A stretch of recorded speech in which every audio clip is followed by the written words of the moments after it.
नमस्कार. माधव मंथनमध्ये आपलं स्वागत आहे. मी माधव घंगुर्डे.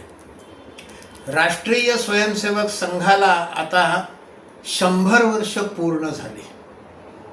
हा 100 वर्षाचा प्रवास अनेक चढ उतार पाहत संघाने पूर्ण केला, पण वाढत राहिला. आज संघाचे स्वयंसेवक राष्ट्र जीवनाच्या, समाज जीवनाच्या जवळपास सर्व क्षेत्रामध्ये काम करताना दिसतात. त्या क्षेत्रामध्ये देशभक्तीचा, हिंदू हिताचा विचार रुजावा असा प्रयत्न हे करतात. आणि हे सगळं करता करता 100 वर्ष पूर्ण होता होता संघाचं एक विराट स्वरूप आपल्याला दिसतं. पुढच्या काळामध्ये संघाच्या बाहेरची असलेली सुद्धा सज्जन शक्ती ही संघासोबत जोडून घ्यावी, हा संघाचा पुढचा मार्ग आहे. पण मुळामध्ये हे सगळं कसं झालं, याच्या मुळाशी काय हे जर समजून घ्यायचं असेल तर संघाचे संस्थापक डॉक्टर केशव बळीराम हेडगेवार यांच्या जीवनाविषयी माहिती आपल्याला घ्यावी लागेल. 1889 मध्ये डॉक्टर हेडगेवारांचा जन्म झाला. एक प्रकारचे जन्मजात देशभक्त असं जर त्यांना म्हटलं तर तेच योग्य होईल. त्यांना कोणी देशभक्तीची प्रेरणा दिली नाही, त्यांना कोणी देशभक्ती शिकवली नाही. ते जेव्हा केवळ 8 वर्षाचे होते तेव्हा त्यांच्या शाळेमध्ये मिठाई वाटली गेली. सगळ्याच शाळांमध्ये मिठाई वाटली गेली. कशाबद्दल? व्हिक्टोरिया राणीच्या राज्याभिषेकाचा 60वा वर्धापन दिन होता म्हणून. मग या छोट्या केशवने ती मिठाई घेतली नाही, फेकून दिली. आणि काय म्हटलं? ज्या व्हिक्टोरिया राणीनं आपल्याला गुलाम बनवलं, तिच्या राज्याभिषेकाच्या वर्धापन दिनाचा कसला आनंद साजरा करायचा, असं म्हणून त्याने ती मिठाई फेकून दिली. हे त्यांनी वयाच्या 8व्या वर्षी केलं. त्यासाठी त्यांना कोणाकडनं प्रेरणा घ्यावी लागली नाही, त्याला कोणी देशभक्ती शिकवली नाही. आणि पुढे देखील काही प्रसंग आपल्याला दिसतात जे शाळेत असतानाचेच आहेत. नागपूरमध्येच असलेल्या सीताबर्डीच्या किल्ल्यावर इंग्रजांचा युनियन जॅक फडकताना त्यांना दिसायचं आणि त्यांना दुःख व्हायचं. मग हा युनियन जॅक उतरवला पाहिजे म्हणून भुयार खणून द्यायचं आणि आपल्याच एका शिक्षकांच्या घरी दरवाजे बंद करून त्यांनी खणायला सुरुवात केली आणि भुयार करून तिथे जायचं अशी योजना बनवली. आता त्यावेळचं वय, त्यांची किती समज त्याप्रमाणे ते होतं, पण युनियन जॅक उतरवला पाहिजे ही प्रेरणा मनात होती. शाळेमध्ये इंग्रज शाळा तपासणी अधिकारी आला, स्कूल इन्स्पेक्टर. त्याचं देखील वंदे मातरम म्हणून स्वागत केलं आणि मग त्याबद्दल माफी देखील मागितली नाही, क्षमाही मागितली नाही. असं आहे केशव हेडगेवार. पुढे ते कलकत्त्याला मेडिकलच्या शिक्षणासाठी गेले. तिथे देखील क्रांतिकारकांच्यात काम केलं. मग बॉम्ब बनवण्याच्या कामामध्ये ते असायचे. राजगुरूंसारख्या क्रांतिकारकाला आश्रय देण्याचं देखील त्यांनी तिथे काम केलं, भूमिगत राहून. अशा प्रकारचं त्यांनी काम हे त्यावेळेला केलं. आपलं वैद्यकीय शिक्षण पूर्ण करून ते पुन्हा नागपूरला आले कलकत्त्याहून. आणि मग स्वातंत्र्य लढ्यामध्ये स्वतःला झोकून दिलं. मग ते काँग्रेस प्रणित लढ्यांमध्ये देखील सहभागी होते.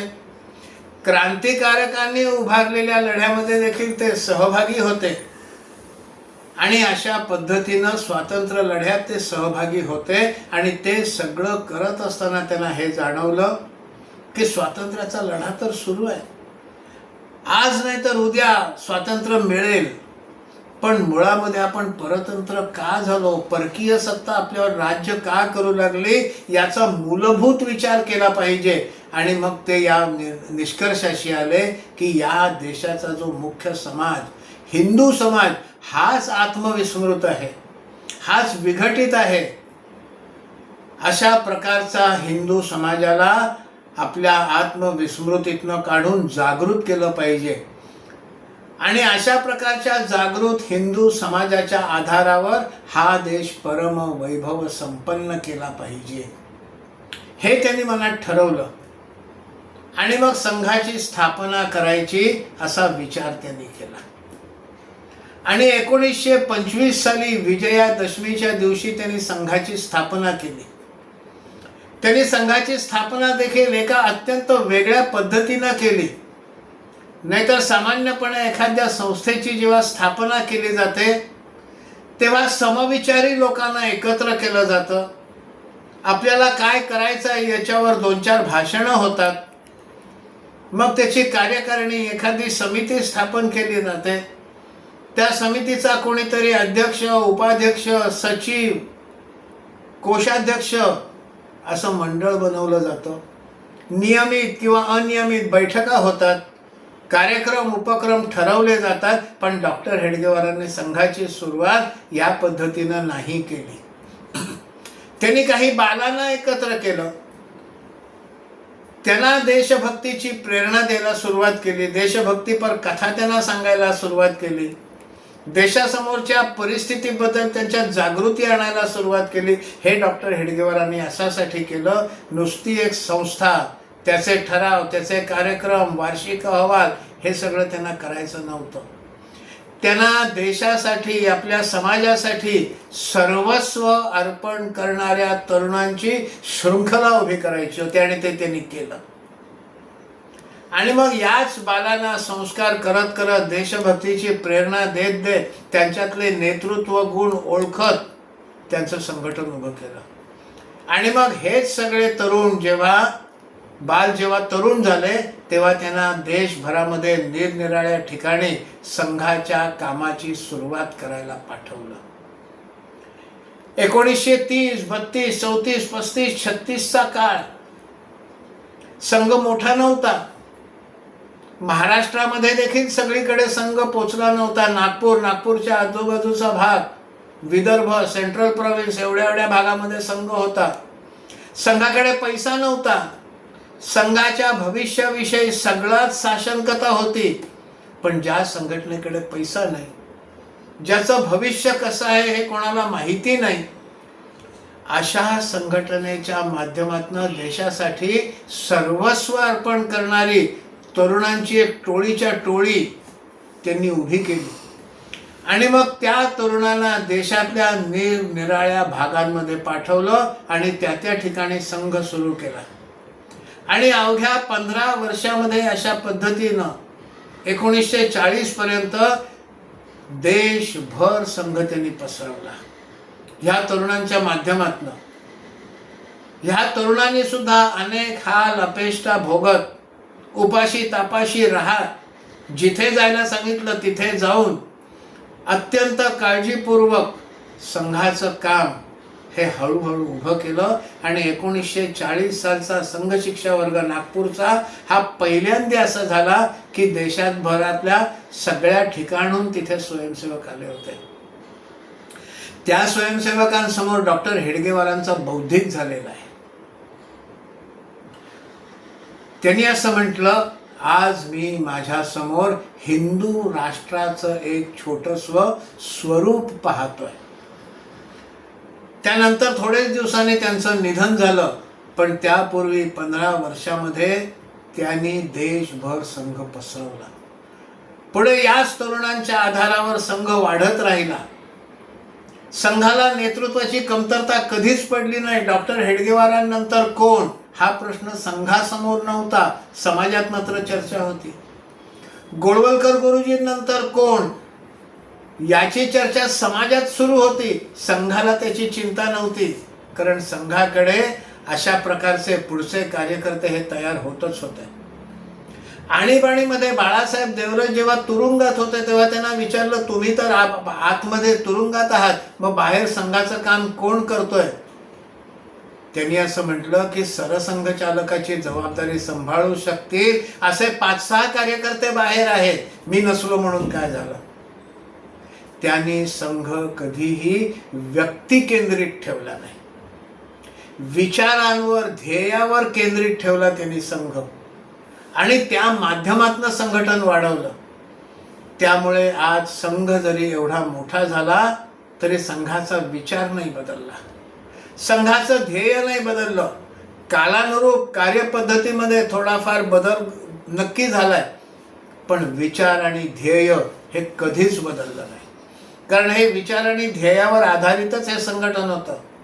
आज त्यामुळे संघ लोकांना माहिती आहे, संघाची कामं लोकांना माहिती आहेत, पण संघाच्या संस्थापकांचं नाव हे लोकांना माहिती नाही, अनेकांना माहिती नाही.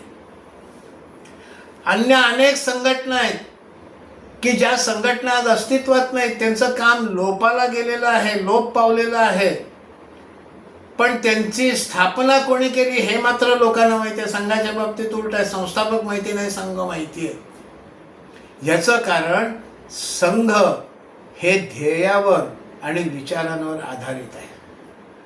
संघाचा स्वयंसेवक हाच संघाच्या विचारांचा वाहक हा डॉक्टर हेडगेवारांनी बनवला.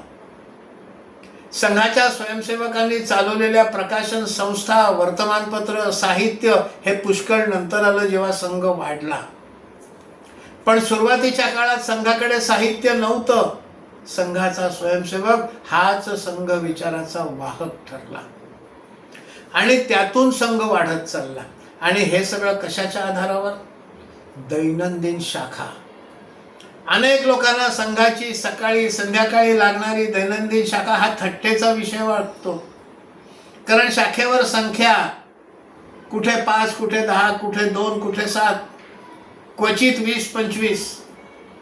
आणि मग लोक म्हणतात यांच्या आधारावर तुम्ही काय करणार, राष्ट्रनिर्मिती करणार का?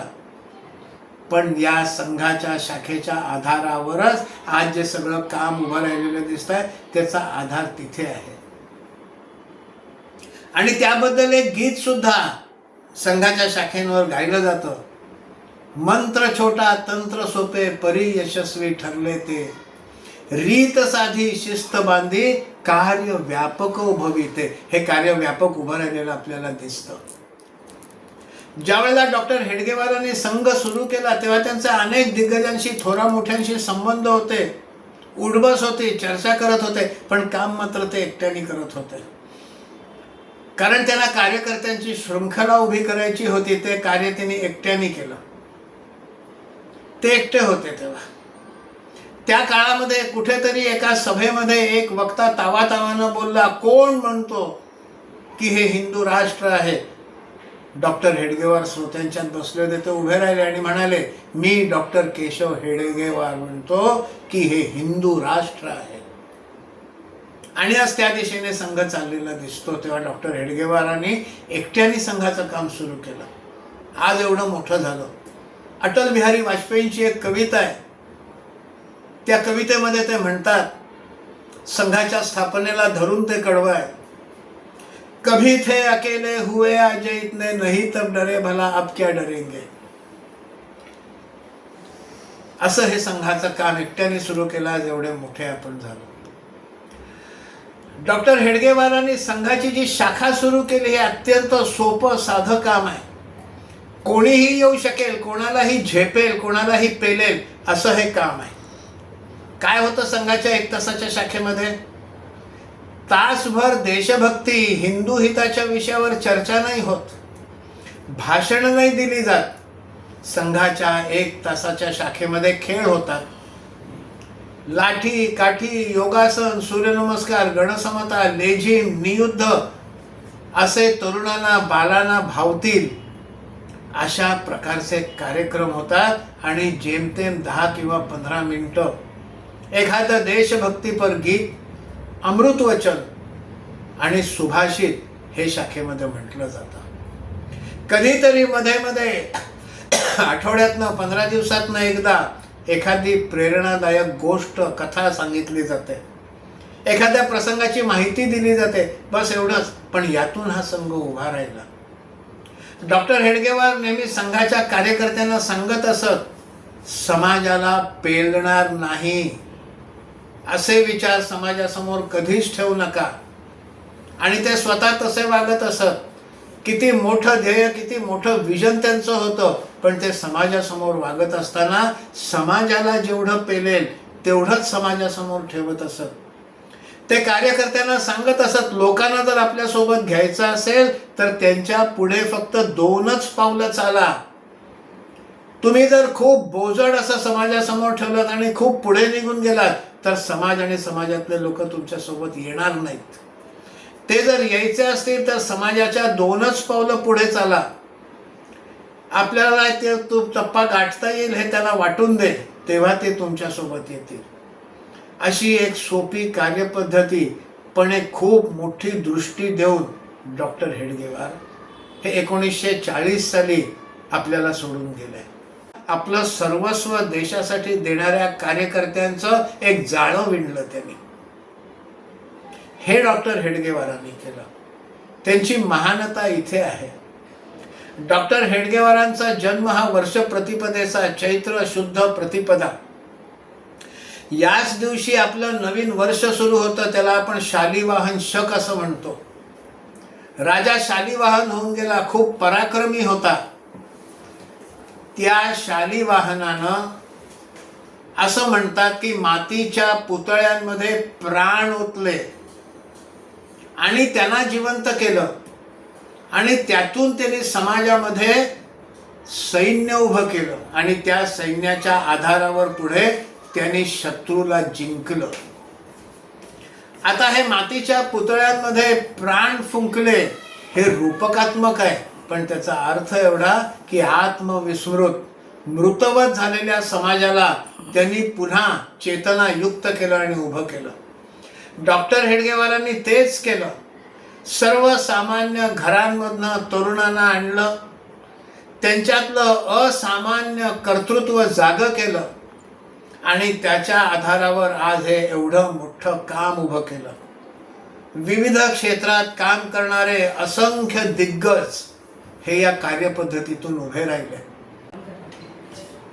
आणि असा हा संघ म्हणजे एका अर्थाने डॉक्टर हेडगेवारांना संघ युगाचा शालिवाहन असं म्हटलं तर ते योग्यच ठरेल. खूप खूप धन्यवाद.